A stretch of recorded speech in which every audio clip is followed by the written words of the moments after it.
जहाँ से आते हैं वो काफ़ी स्मॉल टाउन है। I receive so many award from NCC. उसके बाद एनसीसी में ज्वाइनिंग्स भी काफ़ी ज़्यादा हुई थी। एनसीसी एलुमिना अवार्ड ली थी तो उस समय मैं यंगेस्ट प्लेयर थी। इवन मेरी फैमिली भी आज तक मेरे को शूटिंग करते हुए नहीं देखी। जब मेरे को बेस्ट कैडेट अवार्ड मिला था तो वो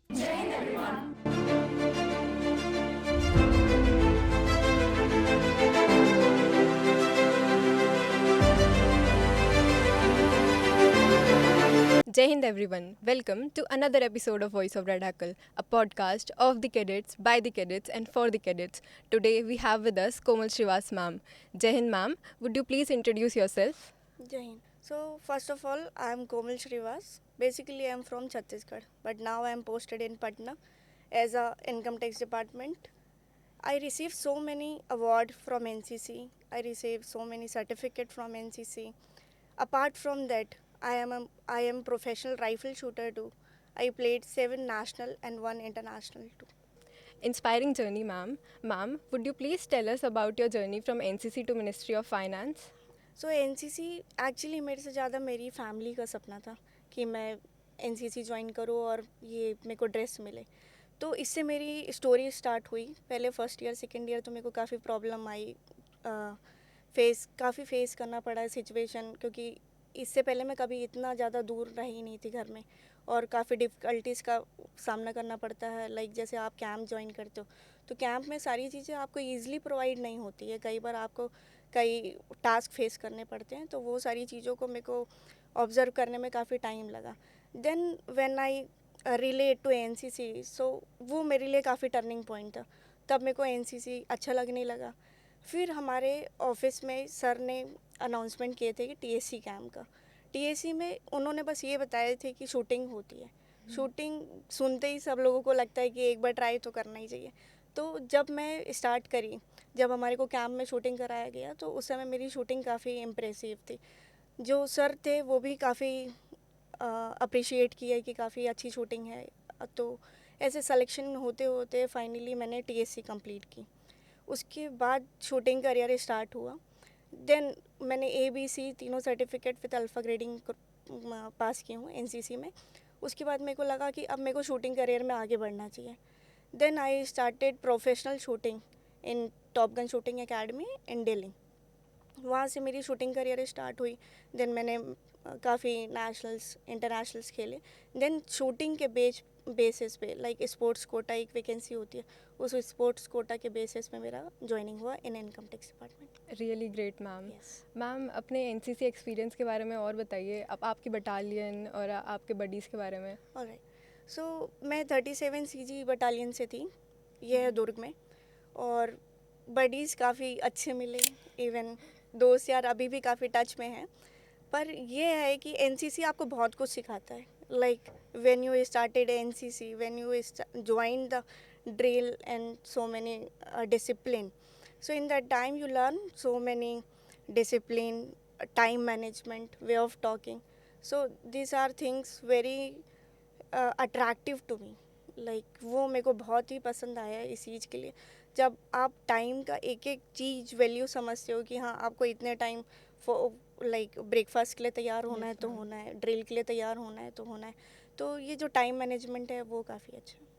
Ma'am, how being a cadet has shaped you professionally and personally? What are the qualities from NCC that you learned? I said earlier same thing, like first of all time management, way of talking, way of confidence, way of speaking in public place. So these qualities are which I learned from NCC. So, ma'am, how did you feel representing the Madhya Pradesh and Chhattisgarh Directorate in the All India Thal Sainik Camp and the Republic Day Camp? So मैंने थल सैनिक camp की हुई हूँ और ये 2010 में की हूँ। और जब मैं 2010 में करी थी तो उस समय मैं MPNCG डायरेक्टरेट को रिप्रेजेंट की थी as a senior under officer. वो मेरे लिए काफ़ी ग्रेटफुल मोमेंट था। और उस समय जब आप रिप्रेजेंट करते हो अपने डायरेक्टरेट को तो वो मोमेंट आपके लिए सच में लाइक Cloud9 मोमेंट रहता है कि इतने सारे लोगों में से आप एक रिप्रेजेंट कर रहे हो, आपको ये सारी अथॉरिटीज़ मिल रही है कि आप ये चीज़ कर सकते हैं, which is very respectful. Like थल सैनिक कैंप जब मैं सेलेक्ट हुई थी उस समय मेरे घर वाले काफ़ी खुश हुए थे कि फाइनली कोई एक लड़की दिल्ली पहुंची। एक्चुअली हम जहाँ से आते हैं वो काफ़ी स्मॉल टाउन है, like people are don't aware from like NCC shooting. Still जब मैं शूटिंग बोलती हूँ कि मैं शूटिंग करती हूँ तो पीपल आर थिंकिंग लाइक वो कैमरा शूटिंग। सो वो मेरे को एक्सप्लेन करना काफ़ी डिफ़िकल्ट होता है कि किस टाइप की शूटिंग करना है नहीं करना है। तो जब मैं दिल्ली रिप्रेजेंट करी थी, थल सैनिक कैंप में यहाँ पे आई थी, तो काफ़ी लोग मेरे से इंस्पायर भी हुए थे और उसके बाद एनसीसी में ज्वाइनिंग्स भी काफ़ी ज़्यादा हुई थी। मैम, आपके अचीवमेंट्स के बारे में बात करें तो आपकी सबसे अट्रैक्टिव अचीवमेंट एनसीसी से best cadet and achievers award है, तो उसके बारे में आप और बताइए हमें। जब मेरे को बेस्ट कैडेट अवार्ड मिला था तो वो काफ़ी अच्छा मोमेंट था। और बेस्ट कैडेट आप लोग भी जानते हैं कि काफ़ी डिफ़िकल्ट होता है, यस क्योंकि मैम। आपका ओवरऑल देखा जाता है उसमें कि कैसा आपका जर्नी रहा है, हर डिपार्टमेंट में आप कैसा वर्क कर रहे हो। डिपार्टमेंट इन द सेंस कि आप स्टडीज़ में कैसे हो, ड्रिल में कैसे हो और ऑप्टिकल्स में कैसे हो। तो ये सारी ओवरऑल चीज़ों को देख के आपको फाइनलाइज किया जाता है बेस्ट कैडेट के लिए। तो कहीं ना कहीं इस चीज़ में काफ़ी डिफ़िकल्टीज आती है। लाइक जब आप ओटी स्टार्ट करोगे तो ओटी कोई आसान चीज़ नहीं है, मतलब इन यस जनरल मैम। लोगों के लिए। एक वो फिर आपका जो रूटीन रहता है काफ़ी हेक्टिक रूटीन रहता है, till morning two and continuously without any rest. आपको कंटिन्यूसली कुछ ना कुछ एक्टिविटीज़ में जोड़ के रखते हैं वो। जैसे फ़र्स्ट ऑफ ऑल आप सुबह उठे, उसके बाद आप जाओगे पीटी में, फिर उसके बाद थोड़ा कुछ टाइम के लिए रेस्ट मिल के breakfast, then again drill. After drill you take a class like health and hygiene, judging, distance map reading, this type class. then उसके बाद आप वापस कुछ टाइम के लिए रेस्ट, फिर वापस स्टार्ट करना। तो वो काफ़ी डिफ़िकल्ट रहा, but finally and gratefully I am achieve the best cadet award. And national alumina award is very really hard. Actually जब आप एलुमिना अवार्ड के लिए अपने आप को अप्लाई करते हैं तो उसमें नॉमिनेशन क्राइटेरिया होता है, लाइक एक फॉर्म होता है, वो फॉर्म फिल करना होता है। लास्ट टाइम जब मैंने फॉर्म फिल करी थी तो कुछ 5 to 6 thousand कैंडिडेट उसमें अपेयर करे थे और मिला काफ़ी कम लोगों को था, like 30-40 approx. I am not sure about the numbers, पर अप्रॉक्सीमेटली लाइक दिस। और जब मैं एनसीसी एलुमिना अवार्ड ली थी तो उस समय मैं यंगेस्ट प्लेयर थी कि वो मेरे को मिल रहा है। वहाँ पे काफ़ी बड़े कैडेट्स भी थे सारे, जैसे कई स्कूल के प्रिंसिपल थे, डीजीएनसीसी के लोग थे, सीआईएसएफ के लोग थे। सो ये सारे चीफ कमिश्नर थे। और वहाँ पे मेरा जो रोल था उस समय मेरी जॉब भी नहीं लगी थी, तो वो मेरे लिए काफ़ी डिफ़िकल्ट था लेना। Yes, ma'am. Really amazing, ma'am. Ma'am, what was your motivation behind becoming a national level shooter? Actually कई चीज़ें आपको आपकी फैमिली भी सिखाती है। सी जब जैसे जो आपकी सिचुएशन होती है तो उस टाइम आपको लगता है कि कुछ ना कुछ करना आपको बहुत ज़रूरी है, नहीं तो कैसे अपने आप को एक्सप्लोर कर पाओगे आप, राइट। तो हमारे यहाँ की सिचुएशन ऐसी थी कि आपको डू एंड डाई टाइप, कि family are very conservative type, कि हमारी फैमिली से कोई भी ऐसे बाहर निकल के शूटिंग फील्ड में जाए ऐसा कभी नहीं हुआ। इवन मेरी फैमिली भी आज तक मेरे को शूटिंग करते हुए नहीं देखी। तो मैं अभी 5 से 6 साल से मैं शूटिंग में हूँ, तब अभी तक की का रिकॉर्ड है ये। तो ये है, तो ये काफ़ी टफ़ हो जाता है जब आपके लिए चैलेंजेस इतनी ज़्यादा हो।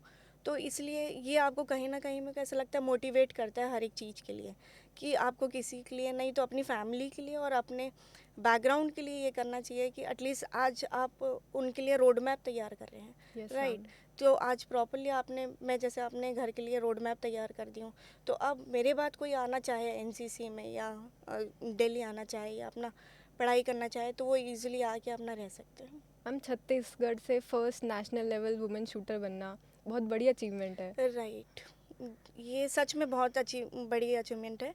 एक्चुअली ये बोलने में बहुत आसान है, यस पर मैम। जब आप रियल फेस करोगे, सारी चीज़ें रियलिटी में फेस करोगे, तब आपको एक एक चीज़ समझ में आती है। एक्चुअली जब मैं खुद ज्वाइन करी थी तो मेरी फैमिली भी उस समय सपोर्ट नहीं कर पाई थी।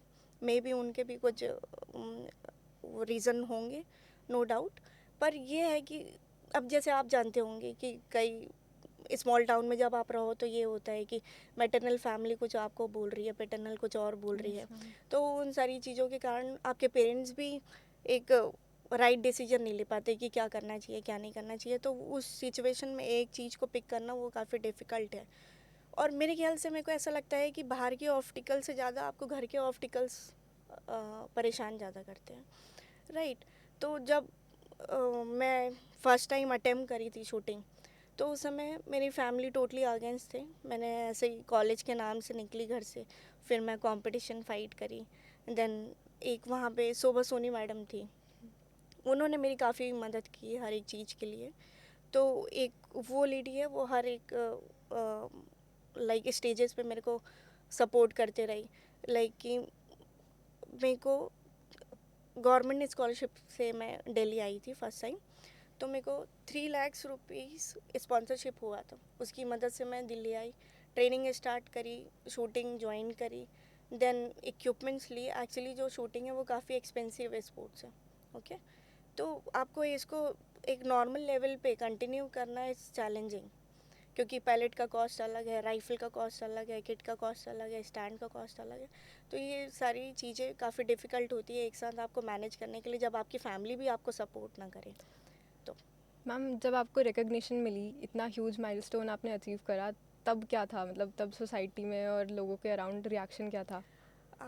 जब मेरा नाम आया, बुक में नाम आया, इवन जैसे जो छत्तीसगढ़ के एग्ज़ाम्स होते हैं, जीके की बुक्स होती है, तो उसमें भी ना नाम पूछा जाता है कि who is the become a first women national shooter from Chhattisgarh.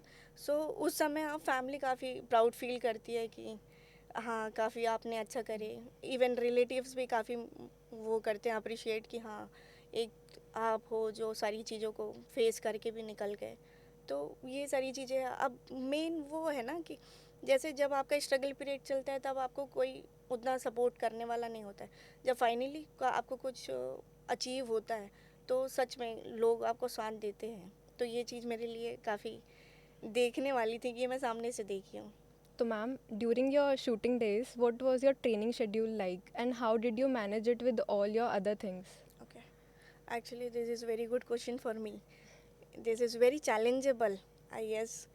In NCC it's very easy because so many people are doing same thing, same as me.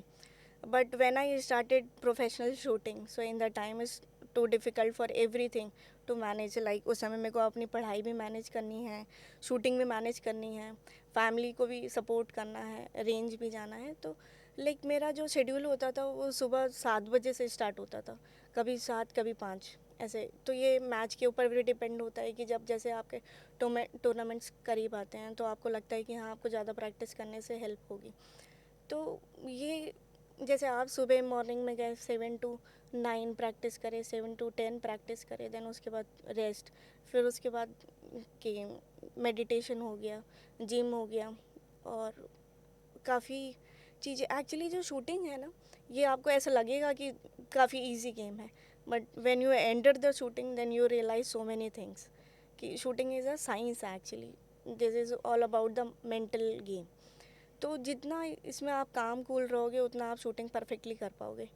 तो उसमें आपको सारी चीज़ें काम डाउन करने के लिए, क्योंकि आपकी फैमिली में बैकग्राउंड में क्या चल रहा है वो आपको पता होता है, उसके बाद भी आपको शांत रहना। फिर उसके बाद आपकी स्टडीज़ भी जैसे चल रही है, मैं डबल ग्रेजुएट हूँ और पोस्ट ग्रेजुएट हूँ, तो वो आपको स्टडीज़ को भी कंटिन्यू लेके चलना है। देन आपको शूटिंग टूर्नामेंट्स में कैसे अप्लाई करना है, कैसे अपीयर होना है हर एक चीज़ के लिए, तो वो चैलेंजिंग होती है। तो उसको अगर कोई सिंसियरली मैनेज करें तो विच इज़ वेरी गुड।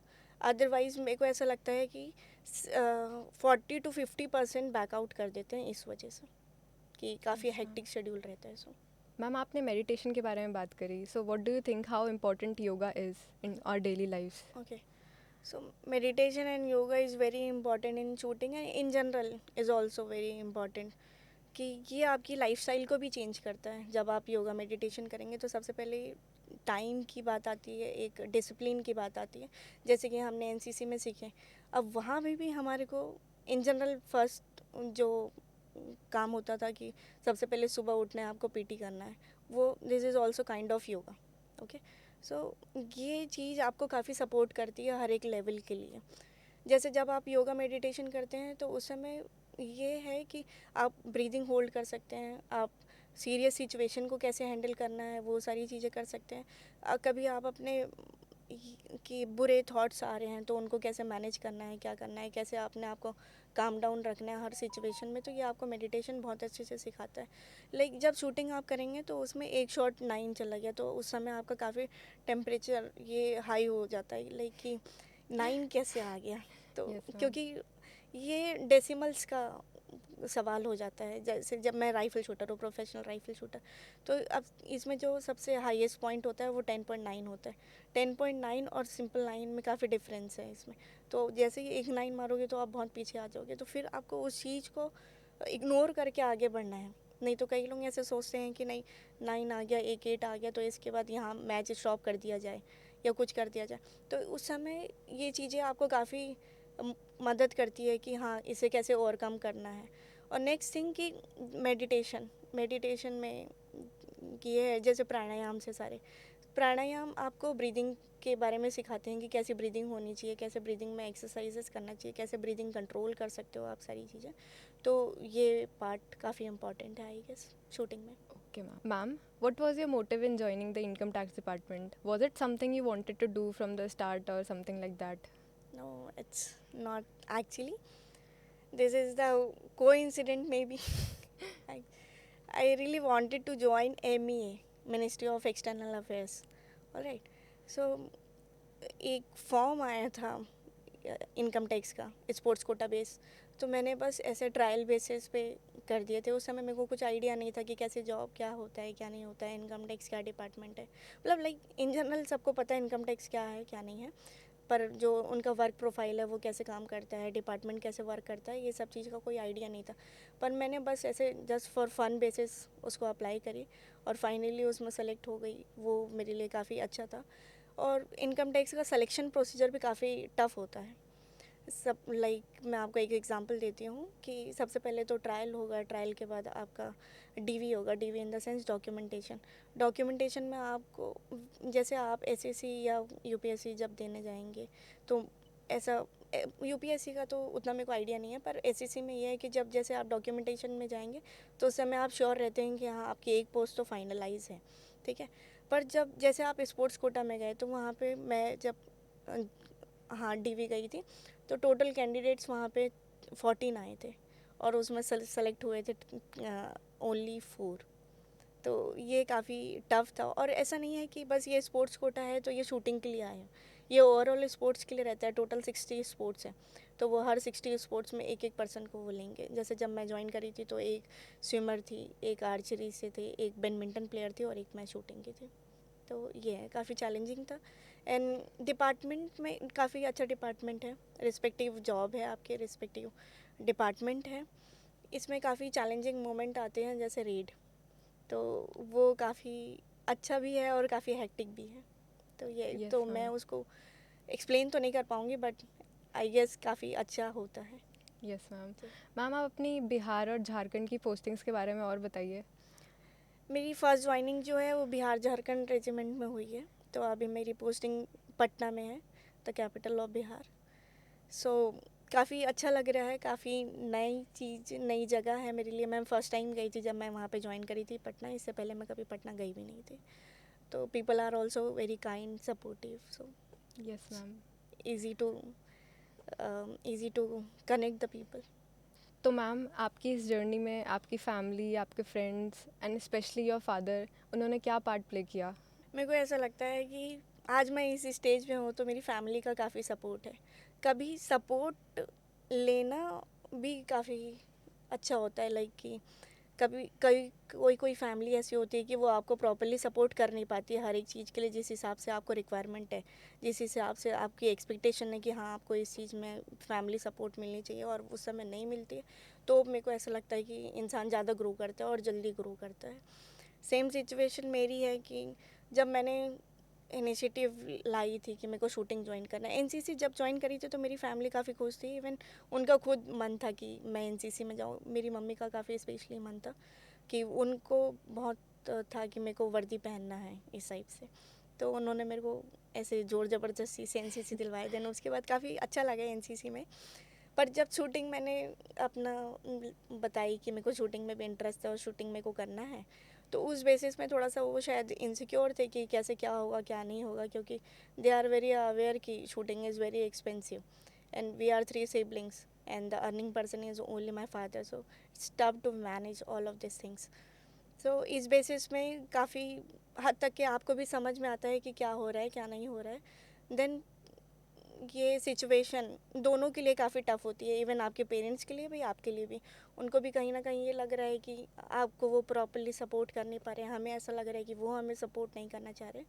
तो इस समय अंडरस्टैंडिंग का बात होता है कि कैसे अंडरस्टैंड कर सकते हैं चीज़ें। तो मेरे लिए जो इंस्पायरिंग चीज़ें हैं वो मेरे को ऐसा लगता है सिचुएशन, जो उस टाइम की जो सिचुएशन थी वो मेरे लिए काफ़ी इंस्पायरिंग थी।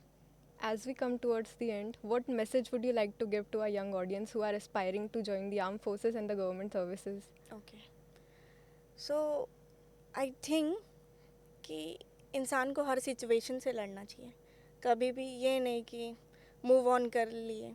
कि मेरे को ऐसा लगता है कि शायद वो सिचुएशन आपका लिए टाइम्प्रेरी है, एवरीथिंग इज़ टाइम्प्रेरी, राइट। कि एक जो लास्ट जो आप जब यू टर्न ले लेते हैं तो अगर थोड़ा सा हिम्मत बनाए रखे तो वो नेक्स्ट क्या पता आपके लिए काफ़ी अच्छा मोमेंट हो, और क्या पता आपको उस समय सक्सेस मिल ही जाए। तो ये है, तो जब तक आप इस चीज़ को कर सकते हैं, जब तक कि आप इसमें इन्वॉल्व हैं, तब तक कि आपको इन्वॉल्व रहना चाहिए और मेरे ख्याल से पूरा डट करके सामना करना चाहिए कोई भी सिचुएशन का। जैसे कि हम एनसीसी में सीखे हैं, एनसीसी में हमारे को हर वक्त ये सिखाया जाता था, कई बार ऐसा लग रहा था कि वीकनेस फील हो रही है, टायर्ड हो रहे हैं, फिर भी आपको वो करना है तो करना ही है कैसे भी करके। फिर उसमें कोई ये एक्सक्यूज़ नहीं होते हैं कि हाँ नहीं मेरे को इस कारण नहीं करना है, उस कारण नहीं करना है, मैं ये नहीं कर सकती, मैं वो नहीं कर सकती। तो ये है कि जैसे शूटिंग है तो शूटिंग कंपलसरी है, आपको डर लग रहा है नहीं लग रहा है तो भी आपको करना है। तो जैसे ऑप्टिकल्स है, मेरे को डर लग रहा है चोट लग जाएगी क्या पता, ऐसा भी हो सकता है, तो करना है तो करना है, वैसा वाला सिचुएशन है। कि हमेशा ये नहीं कि इसको लेट गो करके दूसरा चीज़ कर लेते हैं, ये चीज़ समझ में नहीं आ रहा है कुछ टाइम इन्वॉल्व होके, तो वो नहीं करना चाहिए। एक तो फाइनली आप बहुत सोच समझ के कोई एक डिसीजन लो, और अगर आप डिसीजन ले लिए हो तो फिर आप उसको स्टेप बैक नहीं करना चाहिए। Now we have a quick rapid fire session, ma'am. First question is most challenging part of your profession. Desk में बैठ कर जॉब करना, sitting job is very tough for a sports person. Okay. My second question would be one motto or principle you live by. First of all, as I said earlier, never give up. And second is you have to do discipline in Okay. every day. And the third question is proudest NCC movement. When I represent MP and CG director in Sagar. Okay. Yes. The next question is your favorite weapon to shoot with. .22. Okay. And the last question is the most inspiring woman in your life. Priyanka Chopra. Thank you, ma'am. This was such an inspiring podcast. Thank you once again for joining us. Jai Hind, everyone.